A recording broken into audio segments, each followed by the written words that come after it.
రాష్ట్ర ఆర్థిక పరిస్థితిని మెరుగుపరచడానికి మేము చెప్పిన హామీ ప్రకారం సమతుల్యం పాటిస్తూ ముందుకు తీసుకుపోవడానికి అన్ని విధాల ప్రయత్నం చేస్తున్నాం. ఇది తొలి అడుగు మాత్రమే. ఈ తొలి అడుగు తర్వాత ఇంకా దీన్ని ఏ విధంగా మనం ముందుకు తీసుకుపోవడానికి చేస్తాం. సాయంత్రం మీటింగ్ ఉంది, అక్కడ సమీక్ష చేసుకుంటాం. అక్కడ మీరందరూ ఉంటారు కాబట్టి అప్పుడు మీ అందరికి కూడా తగిన సమాచారం రిమైనింగ్ అంతా ఇస్తాం. With this I'm thanking all of you. Thank you one and all. ఇది జీవో ఇష్యూ.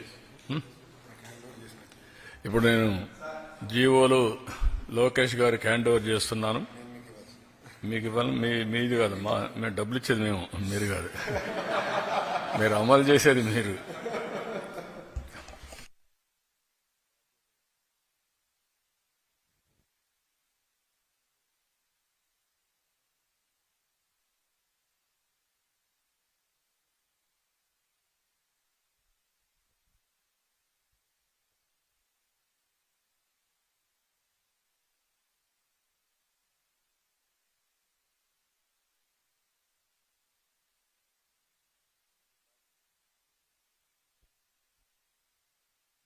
దీంతోనే అయిపోలేదు.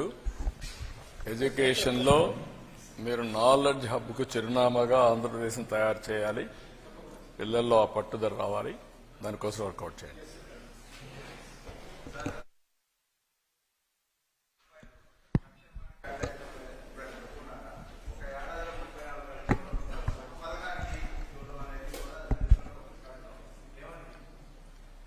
మీరు భారతదేశ చరిత్రలో మీరు ఒక్కసారి ఆలోచిస్తే 34,000 కోట్ల రూపాయలు ఒక ప్రోగ్రాంకి ఇచ్చే ఏకైక కార్యక్రమం ఎన్టీఆర్ భరోసా. ఇచ్చేది కాదు, ఇచ్చింది. 24-25కి 34,000 కోట్ల రూపాయలు ఇచ్చాం. నేను పెంచిన పింఛను ఏప్రిల్ నుంచి ఇస్తానని బకాయిలతో సహా ఏప్రిల్ నుంచి పింఛన్లు ఇచ్చి ఈరోజు చరిత్రలో మీరు చూస్తే 3,000 నుంచి 4,000 ఒకేసారి పెంచాం. విడతలు కాదు. సంవత్సరం నేను పెంచుకుంటూ పోతాను కాదు, ఒకేసారి పెంచడం. 2, 500 రూపాయల నుంచి 3,000 రూపాయలు దివ్యాంగులకు చేశాను. 3,000 నుంచి 6,000 చేశాను. అంటే ఎన్ని రెట్లు? 12 రెట్లు. That is our commitment. Kidney patients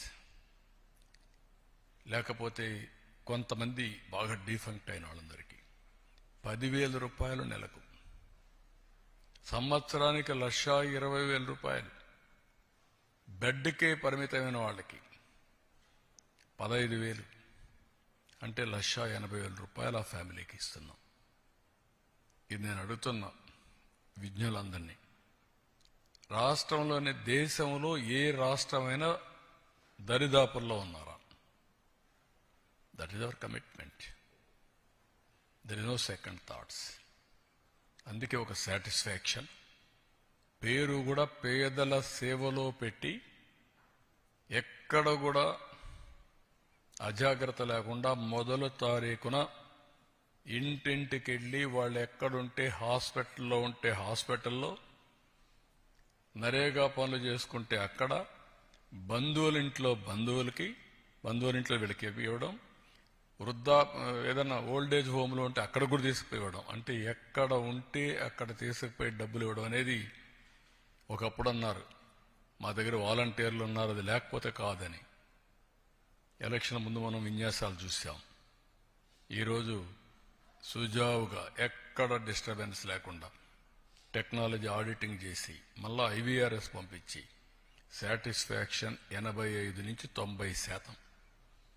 ఒకరిద్దరు డబ్బులు తీసుకున్న వైఎస్ఆర్ కాంగ్రెస్ పార్టీ ఓట్లో లేకుంటే ఇంకోటి ఉండొచ్చు, కానీ అట్మోస్ట్ సిన్సియర్గా వాళ్ళు హ్యాండ్ ఓవర్ చేసి వాళ్ళకి ఇచ్చిన డబ్బులు కూడా మర్యాదపూర్వకంగా దానికి కూడా తెప్పిస్తున్నాం.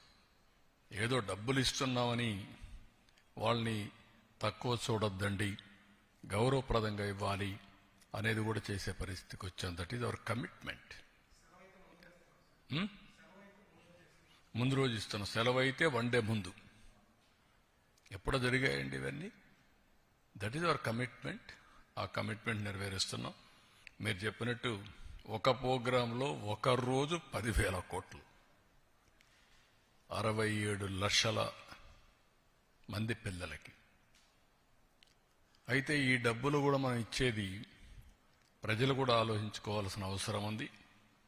ఈ డబ్బుల్ని ఏదో వచ్చింది కాబట్టి ఖర్చు పెట్టేద్దామని కాకుండా, నేను ఏదైతే మాట్లాడుతున్నానో మీరు శాశ్వతంగా పేదరికం నుంచి పైకి రావడమే కాకుండా ఆర్థిక పరిస్థితులు మెరుగుపరుచుకొని మీరు కూడా బెటర్ లివింగ్ స్టాండర్డ్స్కి రావాలి. దాన్ని కూడా గైడ్ చేస్తాం. వెల్ఫేర్ అనేది ఎంపవర్మెంట్కి దారితీయాలి. అంతేగాని వెల్ఫేర్ అనేది ఎప్పటికీ ఆధారపడే పరిస్థితి రాకూడదు. అలాంటి దానికోసం శ్రీకారం చుడతాం. Will work it out how to guide them.